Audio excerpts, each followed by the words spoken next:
అందరికీ నమస్కారం. మేము పంపించే కారపొడి ఎట్లా తయారు చేస్తామో చూపిస్తా చూడండి. ఈ మిరప పండ్లు 5-6 రోజులు అవుతుంది, ఇంకా వారం రోజుల వరకు ఎండుతాయి. ఇంకెండలేదు. ఈ పచ్చికాయల పండ్లు ఎండాలి. ఓకే. ఇక్కడ ఎండిన మిరపకాయలు మన వాళ్ళు తొడిమలు తీస్తాను. ఇట్లా తొడిమలు తీసుడు అయిపోయినాక ఎవల బస్తా వాళ్ళు జోక్కుంటారు. ఇట్లా జోకుతారా? ఇట్లా జోకాలి. ఇవన్నీ తొడిమలు తీసినాయా? తొడిమలు తీసినాయి. ఎవల బస్తా వాళ్ళు జోకితే ఎవల పైసలు వాళ్ళకి ఇవ్వచ్చు.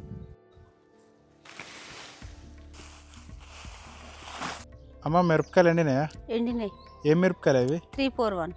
కారపొడి ఎర్రగా ఉండాలంటే ఎలాంటి మిరపకాయలు సెలెక్ట్ చేసుకోవాలి? కారపొడి ఎర్రగా ఉండాలంటే గిట్లు ఉండే మిరపకాయలు సెలెక్ట్ చేసుకోవాలి. Maroon colour. ఓకే. ఇలాంటి మిరపకాయలు సెలెక్ట్ చేసుకోవాలా? సెలెక్ట్ చేసుకుంటే ఎర్రగా మంచిగా మెరూన్ కలర్ కారపొడి వస్తుంది. అవునా? ఓకే.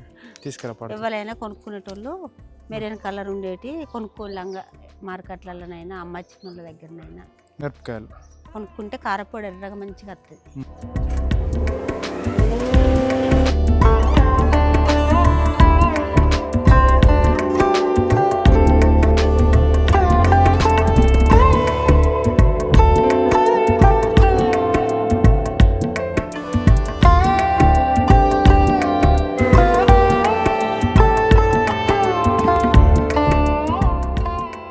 అమ్మ, కారపొడి పట్టుడు అయిపోయిందా? కారపొడి పట్టుడు ఒక రౌండ్ పట్టుడు అయిపోయింది.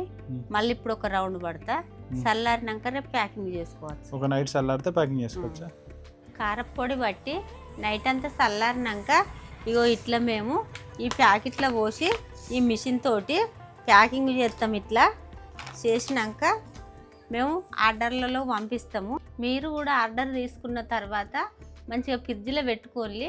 అవసరమునంత ఒక చిన్న డబ్బాల వారం రోజులకు ఒక 10 రోజులకు అయ్యేంత తీసుకోండి. తడి చెయ్యి, తడి చెంచాలు, స్పూన్ లాంటి తడి పెట్టుకోండి.